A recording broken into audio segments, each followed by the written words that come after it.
when I started doing clinical DBS, I had a new mentor in Oxford, and he said, I want to ask you two things. Why do you want to work with neurosurgeons? And two, don't you think this thing is going to be gone in 5 years? And this is like, right, 2007 when I was interviewing. And I do miss treating patients, but at the same time, I practiced for 19 years before I moved to industry. And so I've definitely, but in this job, I think I've seen surgery at maybe 30 or 40 different centers, probably closer to 40 centers. Again, some things that I'm really happy with, one of the key things that we focused on is like size and charging burden. And we got the size down, and then but we didn't compromise on charging burden. The thing can go almost 37 days between charge. And so that's when you look at when I started practicing, to now, I feel like those are big advances. I mean, I've seen patients that came in, we had to program them from a suitcase. Like you'd open a suitcase and the programmer was in a suitcase. It was, and then the end vision, which looked like a huge advance, that you had to stay that connected and make sure that you use mouthwash, because you had to be that close to a patient, to remote programming. And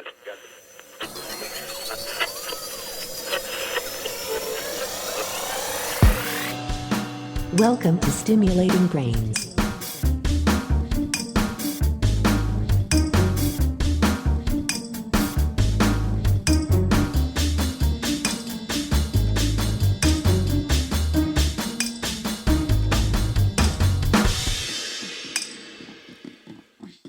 As a second installment of this podcast venture into key industry leaders in the DBS field, the following is my conversation with Binith Cheeran, who is the Head of Brain Therapies at Abbott. Similar to the episode with Todd Langevin, we get to talk about the pros and cons of working in academia versus industry, since Binith had been a consultant of neurology and pioneering scientist in the UK for decades before moving to the US to join Abbott.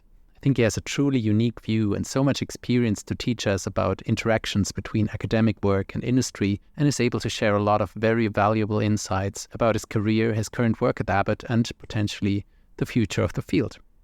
So I hope you enjoy this conversation as much as I did. Thank you so much for tuning in, Stimulating Brains.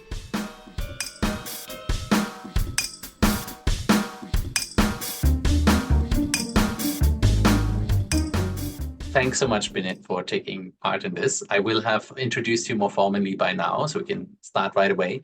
And to break the ice, I usually ask about the free time, what you do when you're not working at Abbott or thinking about neuromodulation. So any hobbies or anything you do? Yeah, as with most people, as you get older, your hobbies shrink. But one thing that I kept alive is I still play guitar. I still fancy myself as being a rock star someday. So I have a collection of guitars, and I play guitar, with every chance that I get in the evenings.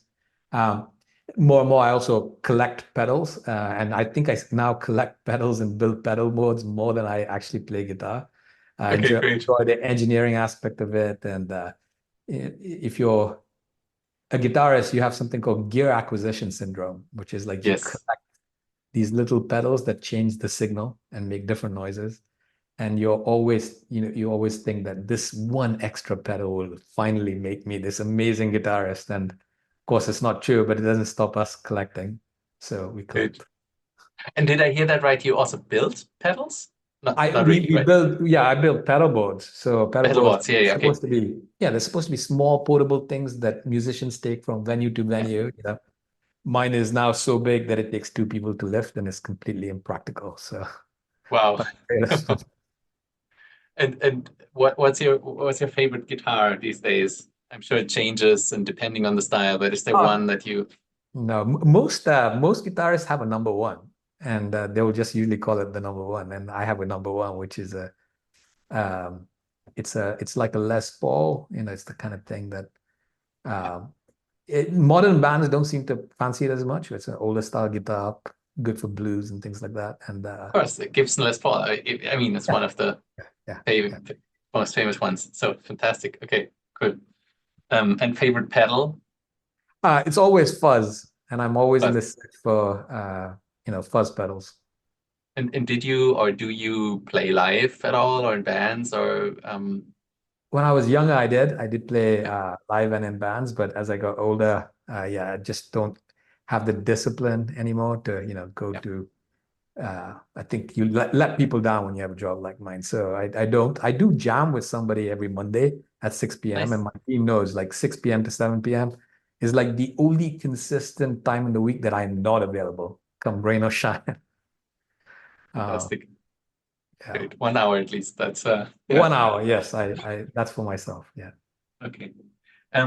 So okay, diving into your career and also scientific medical career and later in the industry, who have been key mentors in your career and maybe turning points that brought you where you are now? Yeah, so I trained in the UK, and you're kind of familiar with that system in Europe. There's really no pressure to become a consultant. The longer you're a trainee, I think the happier the system is. And Mhm. so I meandered through internal medicine. I did cardiology for a year. I did cardiac coronary care for a year. Then did gastroenterology. Almost became a hepatologist. Signed up, got a job. Almost became a stroke specialist. And then finally, I saw an ad for a Ph.D. position in Queen Square doing transcranial magnetic stimulation, which I knew nothing about at the time. I was training to be a hepatologist at the time. And it looked like interesting technology, and I looked it up, and I couldn't believe that this existed in the world. I really didn't know anything about it. And so I went for an interview, got the job and a scholarship to do my PhD there. And I think that was a real pivotal moment because I've always had a liking for neuroscience, but that marriage of technology and neuroscience that just Yeah, filled gadgets, and sure. science, that really got me. So I got into that was a key turning point. Um, Was that with John Rothwell already or okay? yeah, it was Then John Rockwell, and there was a stroke element to it with uh, Dr. Greenwood, who's like one of the prominent stroke and stroke rehab physicians in London. And then gradually the application became more in movement disorders. So I worked quite a bit with Kailash Bhatia at Queen Square as well, and doing his clinics and doing some research aspects of his work. Yeah. fantastic. So two big names in these two fields certainly, and um that led you into neuromodulation. Was Yeah. that already like going into DBS in along the same time, or It was a little how did? later. So, the year that I joined John Rothwell's lab was the year that the neuron paper on theta burst stimulation came out with Yingzhu Huang. Theta burst was just a thing that arrived that year. So there was a lot of research that at that time in pattern stimulation, which Yeah, has gradually made its way into spinal cord stimulation and is being evaluated, let's say, in deep brain yeah, stimulation. So pattern yeah. stimulation is really what got us in. And then over time, I developed an interest in dyskinesia because there's a plasticity element in dyskinesia that led me to movement disorders. And then from there, the natural progression for anybody that does neuromodulation is you gain a lot of the core knowledge that you need to be good at DBS. And so it was a small step from there to DBS. And Yeah. then you became a consultant, or did you move to industry before that, or how did it go on? Like how did it move on? Yeah, I did my PhD at the Square, finished in 2008, then moved to Oxford, then did my neurology specialization for the next 4 years. But in that last year, due to some movement, the DBS neurologist at the time had moved on, and Wes Devathasan, who's now in Australia and doing some really good research back there on DBS and pattern stimulation, evoked potentials in DBS. He took over for a little period of time, and then I took over from him informally for a little period of time. And then as soon as I finished, I joined that unit. And and the 1,000 patients that they had in follow-up. It's like any NHS hospital, it's extremely busy. And so we had a lot of exposure, a lot of experience in a very short period of time. Interesting. And then you worked at in the DBS program as well, and with Tipu Assis, I think, and Alex Queen at the time already, or right. as And then the surgeons. Peter Brown, who was at Queen Square when I was doing my PhD, moved to Oxford. And so there was like a nice little group that formed with Peter, myself there. There are two other neurosurgeons and Tipu. So we had a lot of people that were interested in DBS research. And particularly, I mean, one of the key reasons that Peter moved there at the time was that we were good at and very interested in externalized leads and research out of externalized leads. So one of my major jobs there was to send patients who were willing to, for a week of externalization, record intraoperatively, look at LFP in the back in the day when LFP was a new thing that people didn't know about outside a core research group, right? And then select patients with strong LFP signals for externalized research in Peter's lab. So that was a core part of my job. But I also heavily involved in the clinical service and the running of the clinical service. And how important was your hands-on experience on both TMS, DBS, and movement disorders for your job, even now or in your earlier time at Abbott? How important would you think was it that you are an MD and know all these things? I think, even on a day-to-day basis, even as my job has changed in Abbott over the past 6 years, but I don't think there's a single day that knowledge and experience doesn't come in handy. Not a single day. Imagine, no matter what the job, that is always a critical element of it. And I think more and more physicians in general are looking at a medical degree and medical experience in that way. We used to think that the education was also a vocation. Unlike, engineers or something, you would do engineering and then or you do politics at university, and then you could be a banker or you could be, literature professor, but medics became medics. And increasingly, I think medics become medics and then might use that experience to do other things. But that experience is always critical. Makes sense. Okay.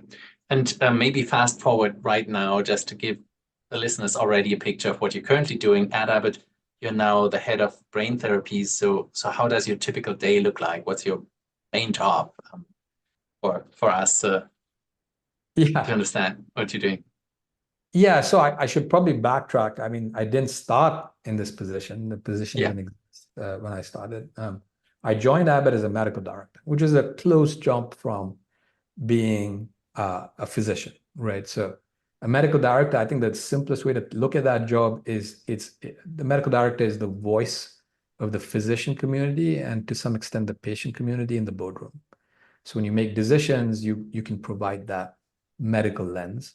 Then there's also medical support, medical education, all that stuff that a medical director would do in an organization. So that was not a big leap, but that gives you exposure to the boardroom and the way that people think about, how to get a product out into the field. And then from there, I did medical and clinical affairs, which is clinical affairs like clinical trials. So we did things like the breakthrough designation for treatment-resistant depression. And then things that you may or may not know about, like the decentralized study that we did for remote programming of DBS devices. It was one of the key things that we did. And then about 2 years ago, we had some, we had effectively changes in the organization and some planned restructuring. As part of that, my current boss walked into the office and said, would you consider doing this job? And we eventually called it Head of Brain Therapies, but it's effectively leadership of a number of different functions, but it's a more commercial role. So I effectively now lead that commercial function. So the key things I look at is we look at what we build and why, or what we invest in and why. And we call that upstream marketing. It's just not marketing as you know it. It's more like thinking about what we should do, why we should do it, should Abbott get into this space, things like that. And maybe advising investments, things like that, acquisitions, partnerships, etc. Then we have commercial sales. So there's a commercial sales organization that reports into me as well. And that's how we support products in the field. And then marketing for that. but then lots of little small things like sales training, field marketing, number of different activities that support the product in the field. And it's been kind of interesting because I started out with like one piece of the product. I got involved with Abbott many years ago when I worked on software, which is still in the product line, something called Informity. It's a tool that helps physicians select contacts using math and their input. And then, but I've gone all the way from then advising on what should be built to then, doing the studies to prove that it works, and now to getting that out into the field and making sure that it's adopted. So it's kind of like a nice little transition where you've gone through all the different aspects of a company.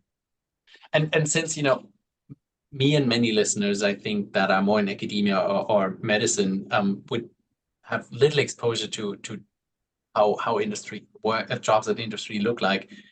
How can we picture your typical day? Is it mainly in front of the computer and telephone? So or do you travel a lot? Or can you describe a typical day of Binith Cheeran these days? Yeah, there are no typical days. Okay.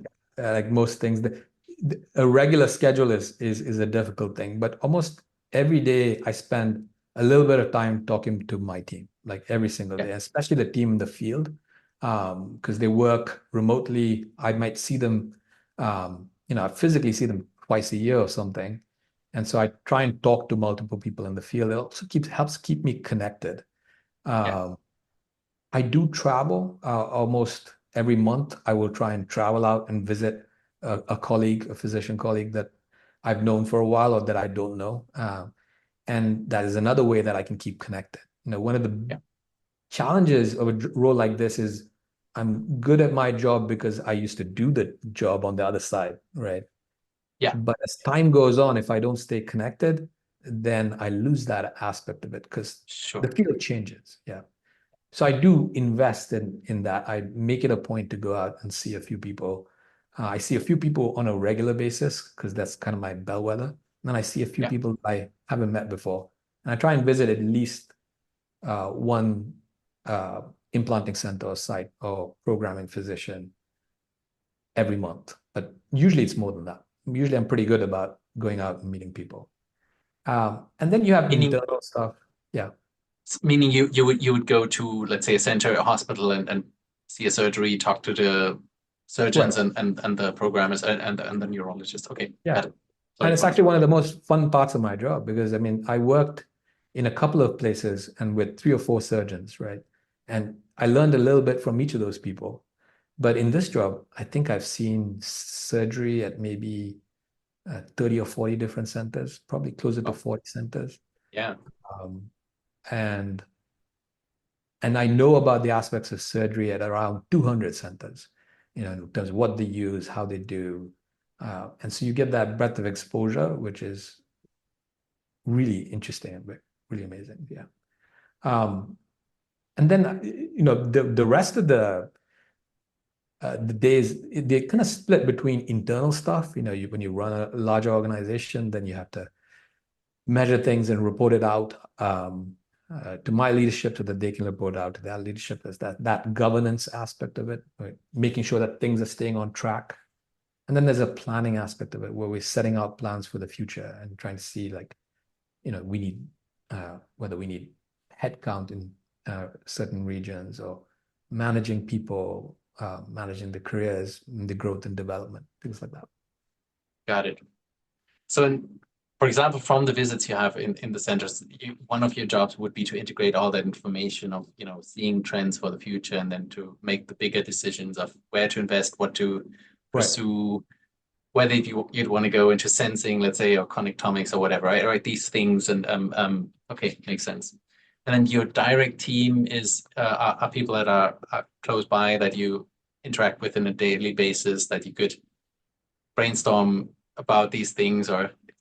No, so actually I have we call people that report directly into me. I mean, we have a much larger organization, but people that report directly into me is just 3 people, and of whom two don't live in Austin, one does. but I would say we talk every day. And we would talk at least for, I would spend at least 1 or 2 hours a day talking to them. And it helps that we've worked together for a little while in different roles. All of us were in Sure. different roles. And it helps also that most of us have a lot of DBS experience. So we speak the same language. We know the space, and I have a brains trust. I actually call it the brains trust. I mean, from the show Scrubs, where the janitors meet and they have a brains trust. It's like that. We have a brains trust, and we make a lot of decisions collectively. Everybody brings a slightly different viewpoint. And then I'm alternating between, the extremes. So do you miss treating patients, seeing patients? Do you ever miss that? I do miss treating patients, but at the same time, I practiced for 19 years before I moved to industry. And so I've definitely done it for a while, and I towards the end of it, I was definitely seeking new challenges. And I did go from, I did academia. I was an academic consultant. So it was a university appointee that had several days in hospital and several research days. I definitely missed the research aspect of it in the basic science research, the curiosity-led research aspect of it to some extent. And I scratch that itch when I visit sites and try and sit in lab meetings and hear about, new science or papers being presented. Helps me keep me connected. The patient aspect of it for the first few years, I had plenty of as an advisory role for different aspects of the product with physicians. So I felt like very connected to the needs of patients, right? At this level, at this job, it's getting harder. Sure. I'm less involved, and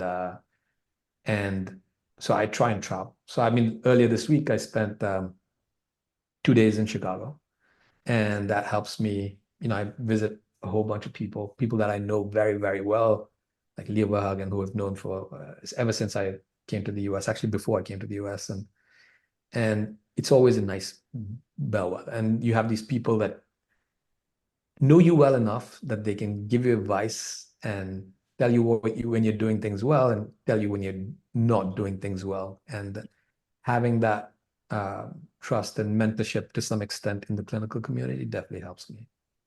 Great. When you first, when you moved to industry, were you recruited, or was that a plan you always had, or how did that form? I was recruited. Yeah, I was actually, I think the approach was, came out of the blue, wasn't expecting it. I thought I was going for a dinner. I was teaching for more than one company, let's say, on directional leads. We were very early adopters of directional leads, and we had a way of programming that is increasingly, I would say now it's the norm and may not be as apparent, but 6 or 7 years ago, we were teaching a specific way of looking at directional leads and programming directional leads. And so I was doing a lot of teaching, and I thought, I was going to meet this higher up at Abbott. I'd met higher ups at other companies, and we were going to dinner, but halfway through that dinner, the offer was sprung. Why don't you move to the US and do this role? Obviously, I didn't answer then. I was interested. I was curious. I was already working with Abbott at the time on the product that we call Informity, which is the programming tool. I had a contract actually that they actually bought some design IP from me, and I had a contract to come and work with the R&D department as they developed it to make sure that it looked like what I thought it should look like. And I enjoyed that process for a year. Yeah, so I was flying out once a month to come and work with R&D on that development. So I had knowledge of what the process was like, which was very helpful. Yeah. So I didn't have too many illusions about what it was like to work in industry, because I was working with industry. And we had a long working relationship with Medtronic prior to that, obviously, with the LFP work. But yeah, and then I took a couple of months to decide, and then I made a decision, and I haven't looked back since. I've enjoyed it very much. It's been an amazing experience. And And if you do get offered an opportunity, it's something that you should definitely consider, is what I tell a lot of academics. There's a time in life to do it, right? But if it Makes comes, sense. Would you say time in life rather early or rather late or in the middle or? Yeah, I think there's people that go very early and there's people that go later in life, like me, after like 19 years of clinical practice or whatever. Yeah. And I think it depends on the role. Sure. So I think some science and engineering jobs, you can go pretty early, particularly if you've passed out of a lab. I mean, there was a period of time, as you know, where everyone that passed out of, say, Cameron McIntyre's lab was offered an industry job, right? So there are fields that are hot. And at that time, your PhD is worth a lot more because companies are investing in that space and they need that technical expertise. Sure. So there might be a timing element to that. And that's definitely something to think about. People like me are hired for clinical experience and exposure and clinical knowledge. And I think that's better off later on. I've seen people move into industry in those kind of roles after 1 or 2 years in clinical practice. And I think that can be, for the longer term, I think that I don't think that's as good as having a period of time in clinical practice. Makes sense. Okay. And then obviously, I wasn't sure that you actually also moved not just into industry, but also across the Atlantic. So how has the US been treating you? And you also never look back on that and yeah, we should ask miss you that. Europe. I mean, you're as qualified to answer that question as I am. So I'll answer it if you answer it after me. So I mean, I was offered when I was recruited, my boss at the time was very keen that I join. And so the option was there that I could live in England and work in the US or leave my family there and just travel for necessary meetings. But I very quickly realized that that's kind of a halfway house job and that I wouldn't be as effective, that I wouldn't learn the job as well. And so I made the decision with my family that we would move. My 5-year-old then, she was 4 actually then, was not happy. But we kind of outvoted her because my wife and I decided that that was the right thing to do. So, but moving to the US has been very good. We had an option of where to live in the US. That I think that helps. We picked Austin because at least at the time it was like half the size. In the past 6 years, it's doubled in size. Wow. It was smaller and it's a university town. It doesn't have the spires, but it felt a little closer to Oxford than like Dallas or Boston. Boston has some spires at least, but it felt like a college town, felt like a smaller town, felt friendlier. Lots of outdoor activities. Weather was way better than it was in England, so we felt that there were a number of positives, and we had a site visit. So Abbott brought all of us over. We spent a week in Austin before we decided to accept the job and move, which was super nice of them. Yeah. Great. Okay.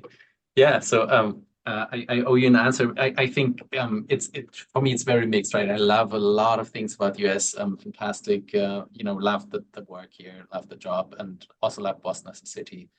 I do also miss a few things, but I'm only here 2 years, so it's but I think it's sometimes I even think one would like to cherry pick between the two systems and build your own continent with all good stuff, which is of course not possible, and the distance is huge. So but I'm super happy you like it, and I miss the travel as well. I miss the ability to be in a completely different country, an hour or two on an EasyJet flight. But as time goes on, I think if you travel a bit in the US, you realize it's not a continent, but it's like a continent, and every single state is so different. That's true. And there's a lot to see and do here. So I've enjoyed it. I do miss several aspects of life in Europe, for sure. Being able to walk everywhere, for example, in every city is a huge thing that you miss. Cool. Okay, great. So these following might be indeed part of the questions that you cannot answer a lot about. So feel free just to answer as good as you can or want. So Abbott is one of the 3 big DBS companies in the Western world, and I'm sure the market is very competitive. And as you mentioned, part of your job is to also think about where to create USPs, unique selling points for Abbott, or which developments to pursue. You cannot do everything all at once, right? There's always a budget for everything. Any developments that you can talk about, want to talk about, that you are most excited about, and then potentially also on the roadmap, if there's anything that you can already share, that would be. Well, I can't talk about the future as much, right? Because that's kind of sure. And your best laid plans can be upset. But I mean, there've been a couple of things that I've worked on in the past 5 years that we've managed to bring out, which I'm actually very excited about still, because I don't think the development has stopped. I think these things are starting and they'll take a trend. One of which is definitely remote programming. That's been a passion project for a very long while. I don't know whether you're aware, but when you work in Oxford, we used to see patients from all the way from Ireland. So at the time, Ireland did not have a DBS service. Now it does, in the past few years. But Irish patients would have to travel to Liverpool, Bristol, or Oxford for DBS. So I think epilepsy mostly went to Liverpool. Movement disorders were split between Oxford and Bristol. We saw patients from miles away. We saw international patients. We saw patients that would travel for a day, stay in a hotel, come into clinic. We do an impedance check, ask them how they were, and then 15 minutes later, they were heading back. Another day of travel. So remote programming was one of the passion projects, and that's something that we've been able to not just develop as a product, but also do the studies to show that it's viable, do the reimbursement work to make sure that people can get reimbursed for seeing people virtually. All of those things are much harder than it looks. And getting that out, once it's established, the great thing is if other people do follow, becomes a normal way for deep brain stimulation to operate. And also when you think about medical devices, there aren't very many medical devices that you can do that remotely. Cardiac devices, you can't do that remotely. Cochlear implants are actually the only thing that you can program remotely other than DBS implants and now spinal cord implants. But we beat cardiac in much, much larger medical device spaces to remote program. So in the US. I didn't know that. Yeah. Okay. Interesting. Yeah. You can't deliver therapeutic settings. You can read, a lot of cardiac devices you can read. I see. You can do monitoring, but you can't push new pacemaker settings over the wire. And so that's been a big development, obviously. You probably, we've spoken about this, but we're doing a pre-market study for treatment-resistant depression. That's another thing that was a big thing over the past 5 years. You have to go all the way from showing that's the right thing to do, of all the things that neuromodulation can do, to narrow it down to one thing, which also required us to reevaluate all the data that Abbott had gathered for 6 or 7 years, then do that, then do the business case, then develop it, and then do the breakthrough designation. And now there's a clinical team that's working on the pre-market study looking at DBS for treatment. That's a big step. I think DBS really needs that indication expansion. Epilepsy is a good one, but we need more. We needed to move past movement disorders for more than a decade now. So I think hopefully that will happen in the next few years. And then hardware, like one of the big things for Abbott was to have a modern rechargeable device, and it's been a long time coming. But last month we launched the rechargeable, which my team has worked on now for 2 years. Just seen that, That's the Libra, right? I think Liberta it's called, Oh, Liberta, sorry, okay. Professional name, yes, it's a small rechargeable, and again, some things that I'm really happy with. One of the key things that we focused on is like size and charging burden, and we got the size down. And then but we didn't compromise on charging burden. The thing can go almost 37 days between charges. And so that's when you look at when I started practicing, to now, I feel like those are big advances. I mean, I've seen patients that came in, we had to program them from a suitcase. Like you'd open a suitcase and the programmer was in a suitcase. It was a suitcase. Yeah. And then the Envision, which looked like a huge advance, that you had to stay that connected and make sure that you use mouthwash because you had to be that close to a patient, to remote programming and talking to psychiatrists every week now because it's moved beyond movement disorder. So I think it feels good that the field is moving forward. I think there was definitely a period where, and that was part of my motivation as well. There was a period where I felt like we were a little stuck as a field, but I feel between all three companies now, and the field is pushing forward again. I'm really happy about that. Fantastic, great. So on the podcast, I mainly speak with scientists and clinicians, as you know, sometimes even patients, but we haven't had many representatives from industry yet. I have a few more calls scheduled too. We both know that many academics continuously wonder whether a life in industry could be more rewarding for them.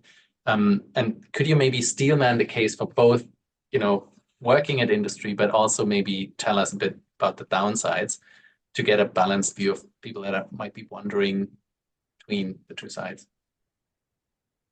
Yeah, I'll start with what some people might view as a downside or some motivations. It's definitely not an easier job. It's a different job because you do have people. The medical field is challenged in many, many places. I remember, the kind of pressures that I had when I was a young trainee and the kind of pressure that I had as a senior trainee. A decade in medicine changed the pressure on physicians enormously, and that's true around the world. But I wouldn't consider industry because it's less. It's just different. It still has the challenge and the workload, and but the feel is different. And it's definitely different. But I wouldn't do it as a way because medical practice is challenging. Too much work. Yeah, sure. It's different work, and it's hard work, but it's worthwhile in different ways. The other, I don't know if it's a downside, but there's a lot of delayed gratification in industry. It's like there are immediate rewards from seeing DBS patients. You program your first DBS patient and you switch on that SDN, and you go from sitting in a chair to walking. It's an immediate gratification in clinical medicine that you get. Academic medicine, maybe you have to wait a couple of years before your paper comes out. And industry, that can be 5 years. Sure. It can be, in device industry, that's very realistic that some of the things that you work on can take a long time between incubation to getting out there where people can see what you've been working on for the past 5 years.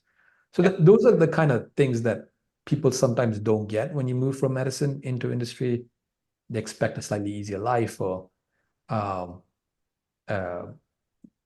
a more predictable workload, or all of those things. Like every job, it has its challenges. But other than that, I mean, one of the upsides for industry, I'd say, is the ability to get what you work on out on a scale that you could never do, right? Yes, sure.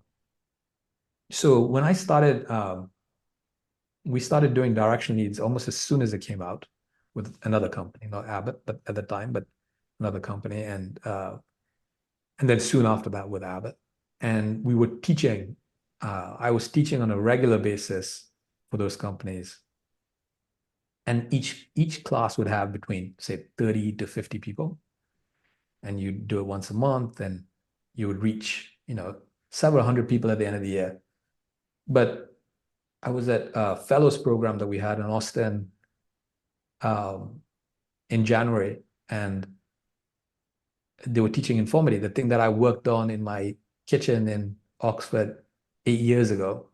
And there are people that are brand new, young to the space. They don't know who I am or what I do or what I had to do with it. but talking about how they use Informity to do this. And I said, yeah, I do monopolar surveys with Informity. And you realize like you can scale that out to people that you've never met, never seen. They don't know who you are, and you have to be okay with it. That side of it is there, but you get to scale those things out to a vast audience, and that's definitely a positive. You have to be able to take value from that. There's no, there's not that tangible reward, but you can take some quiet pride in the fact that you can influence a field, even though it's not very clear that it's you having that influence, but you can influence an entire field of medicine. And absolutely, change its life. Yeah, you have a much bigger lever of worldwide even. Yeah, I one of the people that I got to know very personally later, was Tim Dennison. I don't know whether you've ever worked with him, but I got to know him later. Yeah, I got to know him later in my medical career, just before actually I moved to industry, working on something related to his LFP work. And he sent me some pictures from his early days. And there's a very, very young looking Tim Dennison with Benabid during the first DBS implants. And you realize, the role that people played to get this therapy out there, you don't know. And I didn't know that he was involved back in the day. Me neither. Yeah, interesting. Yeah, but yeah, there were pictures of him. He was just it's funny. I just a week ago interviewed Kai Miller and Dora Hammers, and he also mentioned Tim, and I have been meaning to ask him to get on the show as well. So I hope I can convince him to. Be a far more interesting interview than I have had, and he's had such a amazing career, right? Three decades almost, I think. And he's done the reverse. I mean, because as I left Oxford to join industry, he joined Oxford as a professor. So, and we didn't overlap, but we missed each other by a couple of weeks, I think, in Oxford. Interesting. But he's gone the other way. So that'd be a fantastic interview, and also an enormous amount of history. I don't know whether I should tell you all that history. You should definitely interview him. But there's some phenomenal history as to why, things happened when they did, what Medtronic did before, and what Tim and his team there did at the time, and why movement disorders was picked as the first intervention and things like that. Okay, interesting. I should really reach out. Do you ever, since we talked about that, do you ever consider, or would you ever consider going back to academia? I kind of every year I look at, I look at my career to date effectively and recommit effectively to what I want to do. And there are things that I look forward to, and things that I feel like I still need to finish, and then you commit. But no, I absolutely think about what you could do. I think about what I could have done with some of this knowledge 10 years ago. And so I think I do think like Tim, I do think about whether you can go back and actually, maybe the next way to scale it is to produce the next generation, right? And they can then scale 10 times more things that you can scale on your own. About that. Yeah. Interesting. And is it possible to talk generally about compensation, since we talk about academia versus industry? I know there's, compensations vary a lot, so it's probably not easy to talk about it, but we often hear something like salaries would increase by a factor of 2 or 3 if people move to industry. Is that generally true, do you think, or is it not that easy probably to put a number to that? I wouldn't want to talk about compensation because there's so many different places, right? Like, and jobs and experiences. I don't think there's any one-to-one rule. The only thing I will say is that there's no one-to-one rule. There's no 2x, 3x multiplier. There's no one-to-one rule. I think if you're valued in industry, there's definitely, opportunity there. If you bring the right skill set at the right time, like any other job, you're more valuable. And so if you're in a field that's hot at the right time, there are people knocking on the door asking for your resume. right? So that's there, but I don't think there's a good guide to Sure. competition. Makes One of sense. the things I would advise people to do is to get on things like LinkedIn. If you're interested in industry jobs, follow the right people. And in a lot of places now, when you advertise a job, you advertise the compensation. New York law, for example, um, asks you to openly advertise the compensation range. Now, that varies depending on the experience and things like that, but that's advertised more openly now. So it's not as secretive as it was, 5 years ago. Got it. And then you also interact with R&D, and maybe before you did even interact a bit more, or I don't know, but and you mentioned that younger folks would potentially, engineers could consider jobs at R&D. Can you make the case between research in industry versus, or development in industry versus academic research and development? What are the key differences? What is the pace different? Is it, can you maybe compare the two fields for us a bit? Yeah, I mean, in general, and I don't think this will be news or unique insights that you may not have arrived at already.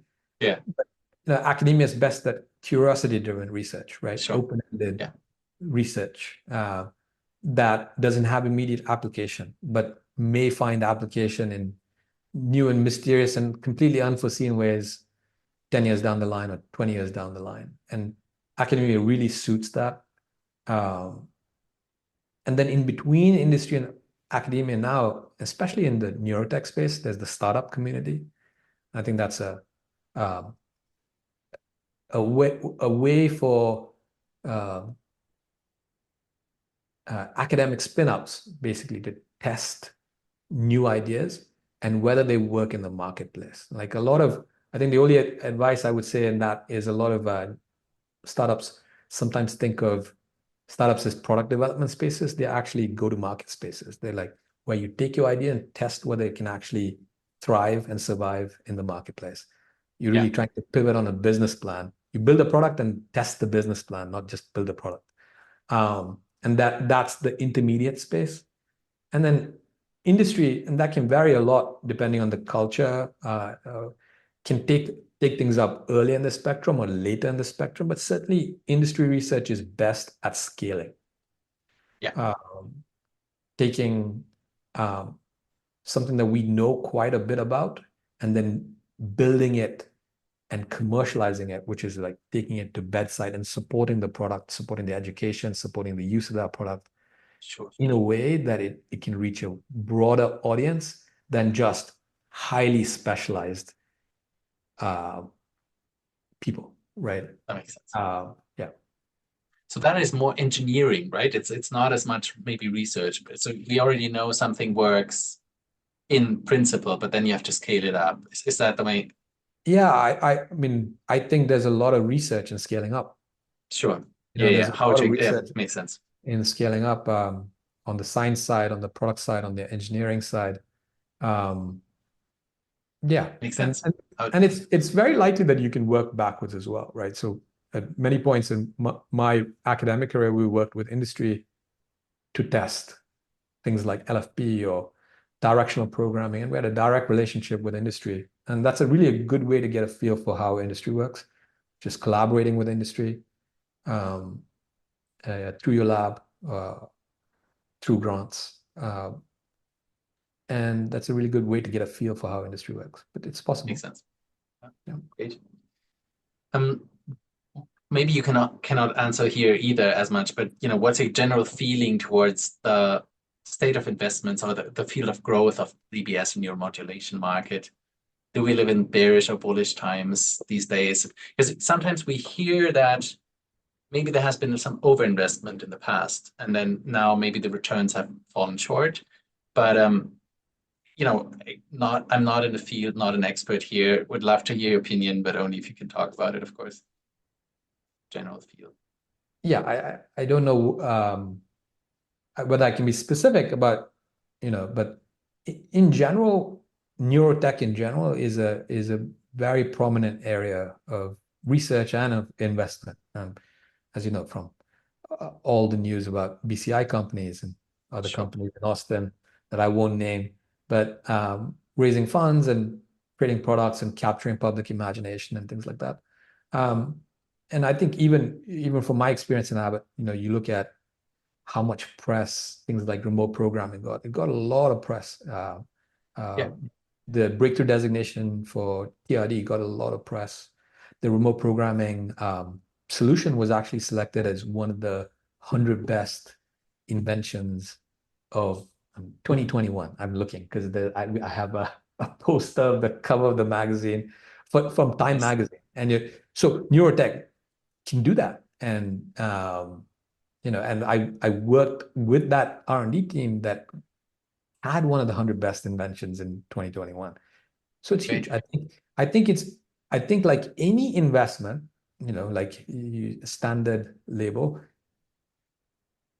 investments can provide returns or sometimes not. So it's really Yeah. on the quality of the investment rather than an issue with the field. Got it.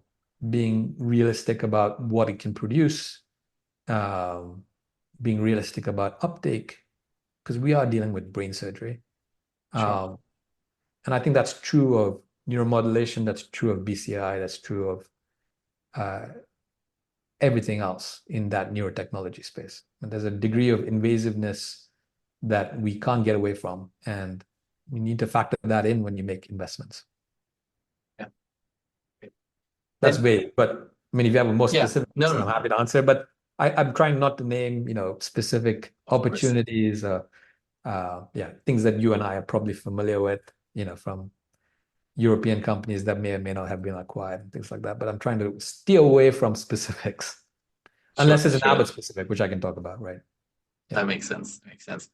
And then one like in that field and that space, one rising star these days is focused ultrasound surgery. And you're both in industry, but also a medical professional and have insight there. Would love to hear your insight on maybe both perspectives. Would it threaten the DBS market, and then also what you think of it as a clinician?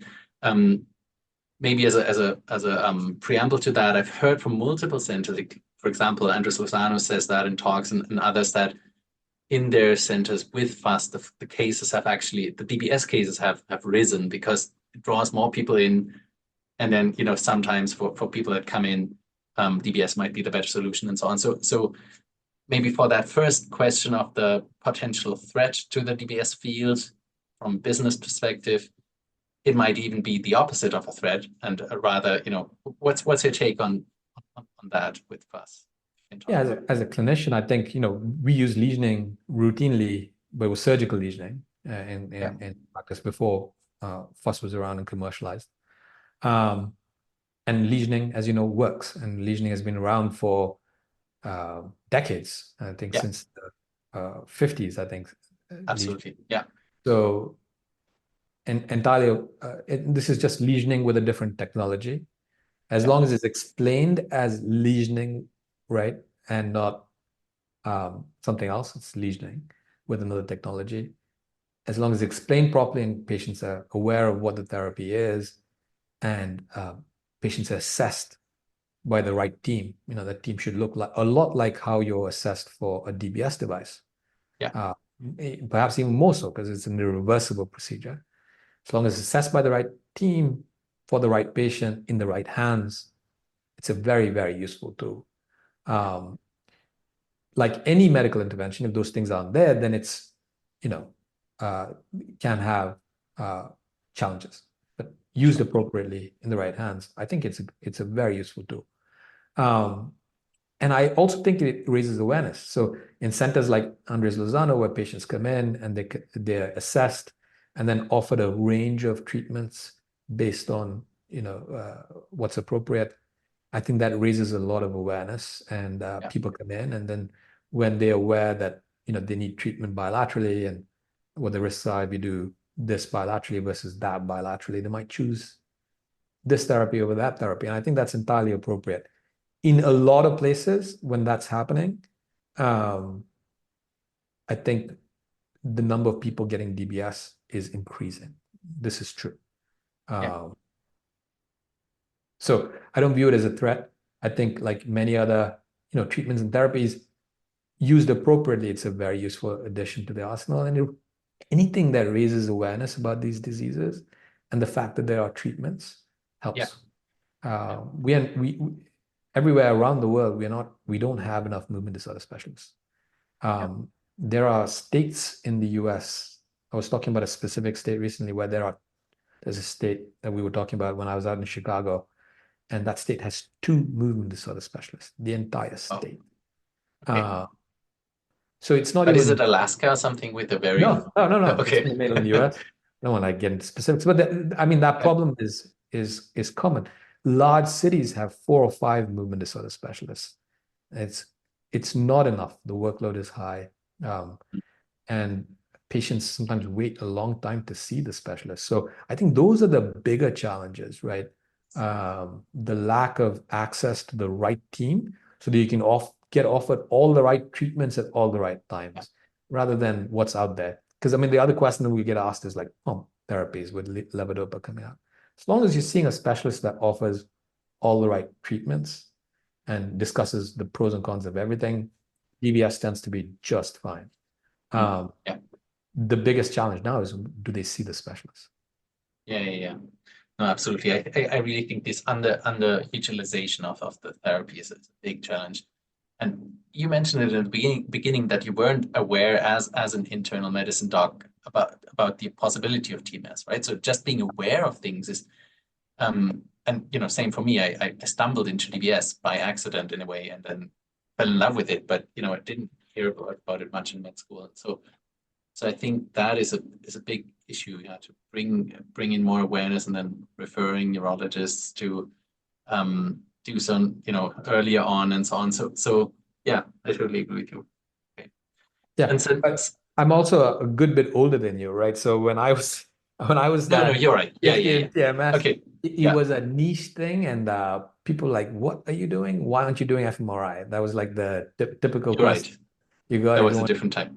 That was a very different time. Now, obviously, thousands and thousands of people are having TMS. Yes, you're right. For TRD, but that was a very different time. It's the very, very early days of TMS research. Yeah. No, so that makes a lot of sense. Thanks for mentioning that, of course.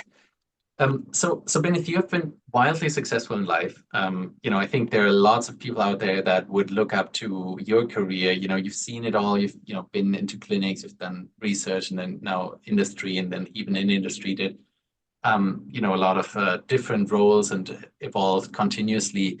If I essentially forced you right now to leave Abbott and you had no choice, what would be the next step? Where would you go? NASA? No, yeah, hypothetical question, of course. I'm not even sure I'm allowed to answer the second question, but the first thing is one. You can say Andy Horn forced me to leave Abbott. Yeah. Actually, think about it now. You put it in my head, and I can't get it out. Yeah. But firstly, I spent 20 years in Europe, right, before I moved to the US, and I still have a fairly European outlook where we absolutely refuse to acknowledge kind of success of any kind. We celebrate briefly and awkwardly when we get some kind of gong, and then immediately we have to hide it at the back of the cupboard and never speak about it again. And that is changing a little bit, and I would say for the better. But particularly here, I've learned to celebrate wins without being awkward about it. And I realize as I have more and more team members, the people that report into me, and they're working really hard on stuff. If I don't celebrate, they don't celebrate. So I try now to sort of celebrate and look back at success. Although it's still awkward, I still try and do it. It's like hugging. I hug people now, and it's taken me 5 years, but I can now do an awkward hug. So it's like that. I've got to the point where I do celebrate wins, but awkwardly so. I think it helps because in some ways, in industry, I think, you work as part of a large team, and individual acknowledgements, right, like that you are used to in academic medicine, for example, are less likely. Everything that I do is the output of about 200, 300 people working on a project. I might post the link about the new Liberta RC launching, but 200-300 people worked on it for 4 or 5 years, right? So it's not really your achievement anymore. It's the achievement of a large number of people, and you take credit for it to some extent, and you have to keep that in your head as you do that. I guess to some extent that's there in academic medicine too. You know, your postdocs and your PhD students do a lot of the work, but even more so on a bigger scale here. Yeah. And I think it helps also to stay hungry. If you don't look back too much, then you don't take yourself too seriously, and then you force yourself to reinvent every year. And I try and do that as much as possible. The next step question is you know, you think about the next step, but I've had a lot of opportunity to develop here, right? So if you think about it, 5 years ago, if you said, do you want to run commercial DBS? I'm like, no, I don't know what that is. I didn't know what upstream marketing was. Actually, I remember the day somebody explained what upstream marketing was to me. Like, what is it? You explained it briefly, but I it's also thinking about, it's planning what you build and why. Okay. And then the early part of, you know, when you develop, it's easier to think about in terms of a device. You know, why should you build this device? What should it look like? What are the key characteristics that it must meet? The planning of what you do and build, and then the supervision of that product also belongs to that group. Then you have things like, why marketing? So I get what it is, but why do they call it marketing? It's called upstream marketing because there's a market element to it, right? There's a product market fit. Makes sense. Okay. Yeah. So R&D does the R&D work, but there are people that need to make sure that the product fits the needs of the market, which is the patients and physicians. And that is actually a very important, very skilled job. It's a separate, different department. So yeah, but I've had the opportunity in Abbott to move, and that's one of the advantages of working for a large strategic. You know, there are different advantages to working for different kinds of companies, small startups to large strategics. Abbott is, I think officially the largest medical device company in the world, slightly larger than Medtronic now. And so when you work for a large company like Abbott, you get the opportunity to go through different jobs. There's a huge difference from working as a medical director to my current job. So I definitely don't feel like I've stagnated, you know. Yeah. No, job is so different. Yeah. The skill set is so different. And you have mentorship in the company to help you through every role, kind of like when you're in academia. So I felt like it's been a good development here. As long as I'm engaged, you know, and I have a new challenge every year, I've generally been quite satisfied. I crave the new challenge, and that's actually something that I've got more here than in academia. You get to do something very, very new and very, very challenging that you can really put your heart and soul into learning something new every year. It's like going to medical school and learning, you know, entirely new, going back to residency, learning a completely new aspect, a new specialty every 2 years. That's all good and nice, but remember, I forced you to leave, so yeah. No, it's fine if you can't answer that. I get that it might be. We can stop here. So no, it's great to hear that you're happy in the job, and there's a lot that can still develop and is continuously developing. So that's fantastic. Absolutely. So I want to be mindful of your time and maybe finish up with some rapid fire questions that you can answer fast or slow as long as you want, but you can also be brief and just answer in a few words. But what were maybe some eureka moments that you had in your career, either at Abbott or before, we thought, oh, now I understand something, or this was a big success, or anything that comes to mind? I think, like many people, I will never forget the day that I saw a DBS patient being switched on with Parkinson. And I worked in what we call care of the elderly or geriatric medicine in some places. And we've seen Parkinson's patients, but I then, during a visit to the neurology clinic, I saw one of these DBS patients being switched on, and that was a eureka moment. I didn't know that you could do that. And I couldn't imagine the impact. And that was like one of those big eureka moments in my career. And I tried other things, other medical specialties, did cardiology, like I mentioned, and gastroenterology. And it was really interesting because you could do things that had an immediate benefit. And neurology wasn't that thing for me because, you know, Sure. yeah, headache medicine perhaps is a different kind of reward, right?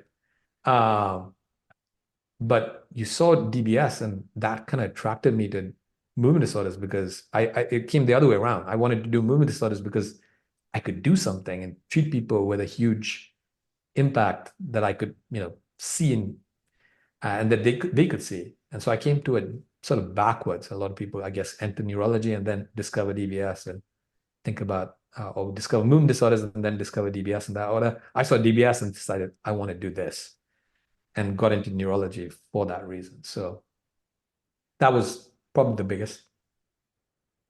Well, any time you thought this was a big waste of my time, or this did not go as expected? We also, sometimes want to just mention the losses or the negative parts in life as well. Yeah. Anything that comes to mind? Yeah. Yeah. I guess, I have a sort of a restless mind in some ways. And some people, and I'm not saying that's a good thing necessarily. Sometimes it's a good thing, sometimes it's not. There are people that succeed by dedicating themselves to the same craft for like 25 years or 30 years and stay in that same field working on that one antibody. And I have huge respect for people like that. I've never been that person, right? So I constantly crave the challenge. And so when I was younger, definitely I moved institutions a fair bit. I moved from Nottingham to London, then London to Oxford. And so I think one of the things I look back, and I don't necessarily regret, but I definitely think about was like the lack of consistent mentorship. Because when you move institutions, you can lose mentorship. And when you lose mentorship, that can affect your development, even though you're moving to something that you feel is more interesting or where you have more growth opportunities. You're kind of starting from zero again and rebuilding your credibility and then finding a mentor and then, seeking advancement that way. Yeah. And I don't know how relevant that is to everybody, but I guess you might understand that. You've moved quite a bit and it's quite dramatic moves. And I think you've moved from mentor to mentor actually, so which is very credible. I moved, back and forth twice. So in a way, I didn't have too many mentors. I would say, Andre Kuhn and Mike Fox are clearly the main two, and been with Mike twice in a way. So, but I get what you mean with the building from scratch. So, yeah, and I guess the thing that I would do differently is like when you move like that, and I've definitely had opportunity through that, right? I don't regret any of the moves, but maybe one thing that I would have done differently is keep in touch with those mentors a little bit more, take more of an active effort, no matter how busy your life is, to go and visit and meet and reconnect with that group. As I get older, I'm getting a little better at it, but when I was younger, I wasn't as good. Sure. Okay. That brings me to the next question, which is advice for young folks entering either neuroscience and academia, but you can also talk about young folks entering industry, whatever you prefer most. Advice for young people.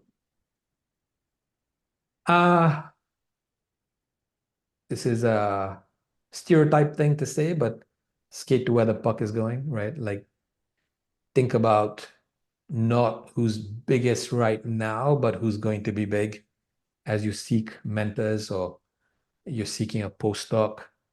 Look at where the field is going. When I took a neuromodulation PhD, I was doing pretty well in my job at the time.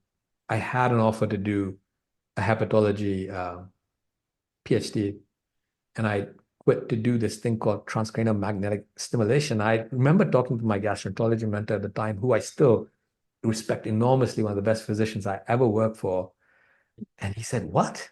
I said, "Yeah, coils, and you put it over the head and the field, and then he said, "What? You really need to look at this. Like this sounds nuts." And this is going nowhere. Look at this. And then they pulled up PubMed and there were like a handful of publications, a few hundred thousand publications, but it's not that thing where people think, right, that it's a big thing right now. When I started DBS, it was the same. It was like when I started doing clinical DBS, I had a new mentor in Oxford, and he said, I want to ask you two things. Why do you want to work with neurosurgeons? And two, don't you think this thing is going to be gone in 5 years? And this is like, right, 2007 when I was interviewing. And yeah, it's a surgical procedure. It's going to disappear in 3 years. We're going to invent a drug. No one will do this surgery again. And some of it is doing your own research. Some of it is sort of following your passion. Some of it is understanding that not everybody that advises you thinks about where the puck's going, right? Because they're in a different phase of life. They're usually 10 or 20 years older than you, and they have more fixed views on life. And those things may not happen in their academic careers, for example. And so they're entitled to those fixed views on life, but you have 30 or 40 years left. So skate to where the puck is going. So that's easier said than done, but maybe that's the one thing that I don't regret doing, right? Certainly DBS did not end in 2010. It's actually got much more techy and much more advanced. And so that's you could go to the place where you think the buck is going in, but then it doesn't end up there, right? So it's a riskier thing to do. Risk. And that's the other thing I'd say, take risks. Not the nature of risk is that not every bet pans out, but if you have fun doing it, the worst it does is that you had fun doing it, but didn't take you to the next destination. You find another fun bet. Kind of view your career as a series of little startups at the beginning. Place bets. And run experiments. Yeah. Okay. And relatedly as you know, I think I've even introduced you to one or two. I have folks like postdocs that want to go into industry. Many people in that position would have that maybe the idea of leaving academia at that stage. So especially for these younger folks, do you have any advice of how they can stick up, or are they generally rather recruited, or how can they differentiate them from others to land a job in industry? General advice. Yeah, if you're out seeking, remember industry is always looking for people, right? To fill positions. And if you're a good manager of any kind in industry or academia, or you're running a lab, you're always looking for talent. You're always looking for talent, right? I'm always looking for talent. And you're always tracking talent. I go and visit a lab and I meet a few people and somebody presents a paper and I track that person. Because at some point, perhaps they'll want to come and work, with me on something that they find interesting. And so to some extent, if you're in a great lab, you're a lab like yours that we track, we watch and we meet the people and we read the papers. And so even if I don't know the face, I know the name. So that's one. But if you want to proactively go out and meet people, I would say connect with them on LinkedIn. That's the best place, I think.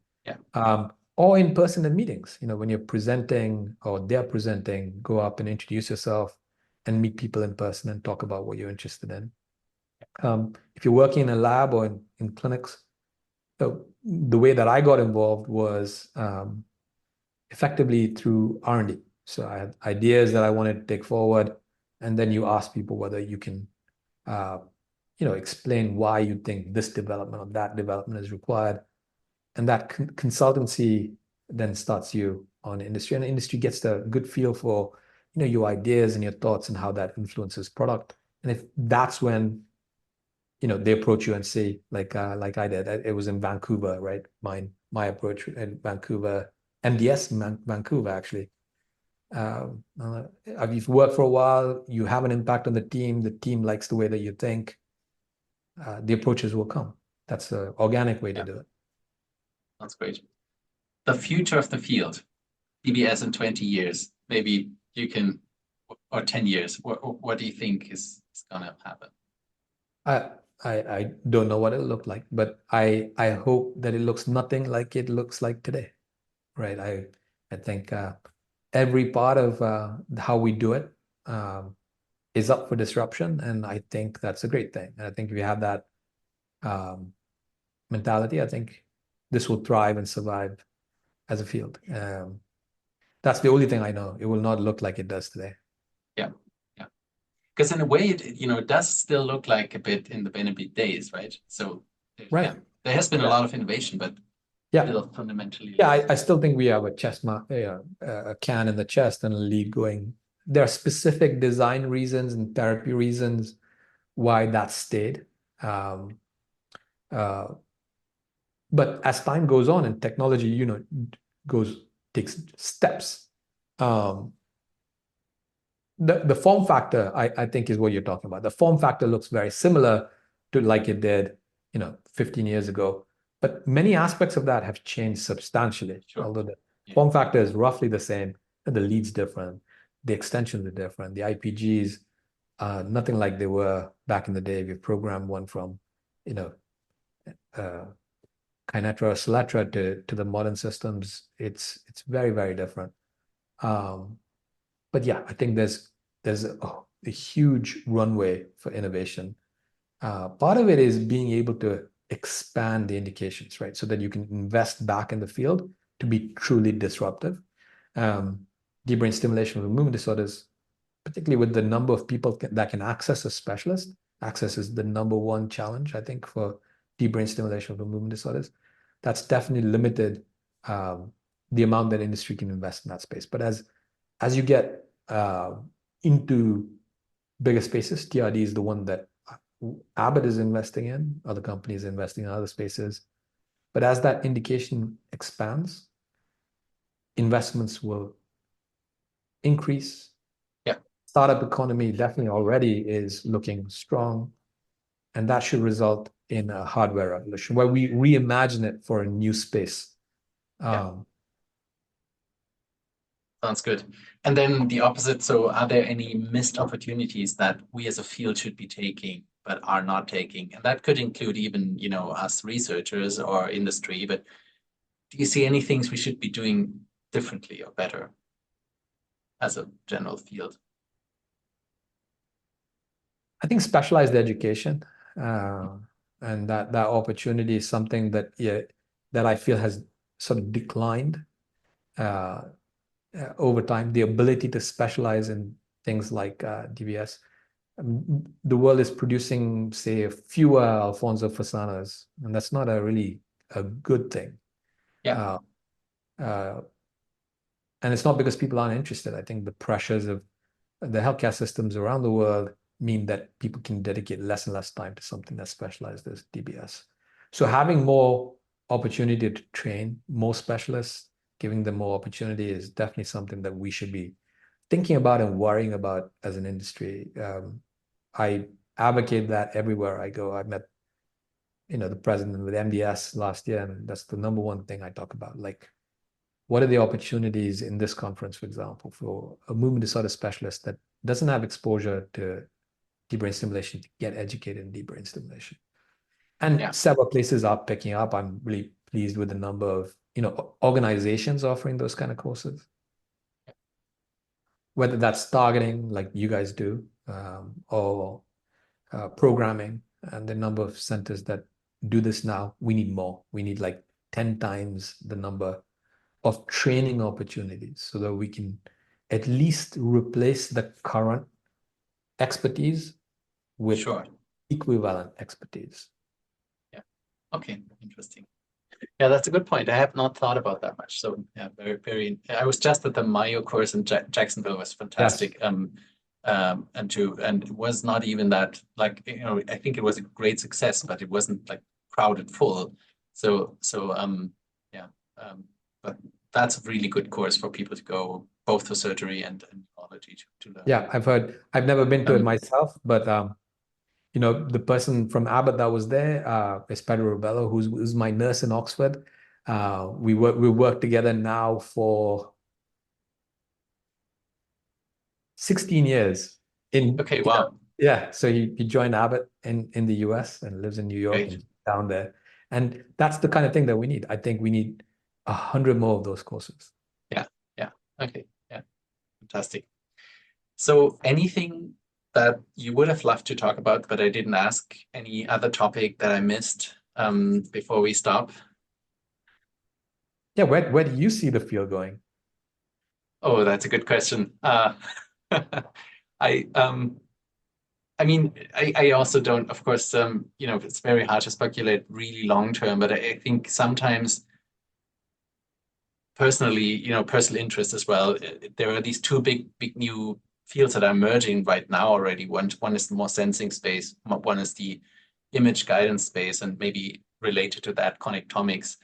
And was actually Julian Neumann, who we shared an office for a long time, good friend of mine. He brought me to that idea, and it's his idea to fuse the two more, in a sense, for example, that we could detect symptoms using sensing, for example, tremor versus bradykinesia, and then switch, instead of switching on and off, switch networks, switch the configurations of when tremor stops to when tremor starts to then modulate the tremor network and so on. So and I'm, of course, more in the identifying these network space, and he's more in the sensing space and decoding space. So we often think we could probably together run such a a trial and actually put that to the test. And I would think that could really make a lot of sense, because I think often right now many people in the field would say it's either sensing that's going to thrive for contact selection or image guidance, but that it could be both, and that it's actually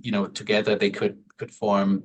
And it's not really about just switching on or off, I think, with sensing, but actually to decode the states the patient is in, and then use that information to modulate different contacts or even different frequencies, different selections of contacts and so on.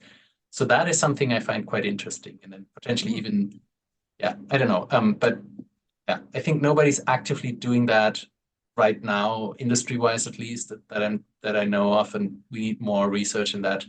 In both fields, I think.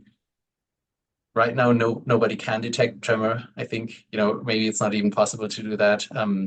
But yeah, so along those lines, I think it's a great way probably to close. I mean, because you touched on a couple of things that you asked questions on earlier. One, that's the kind of thing that belongs in academia, right? It's curiosity-led research that explores new concepts.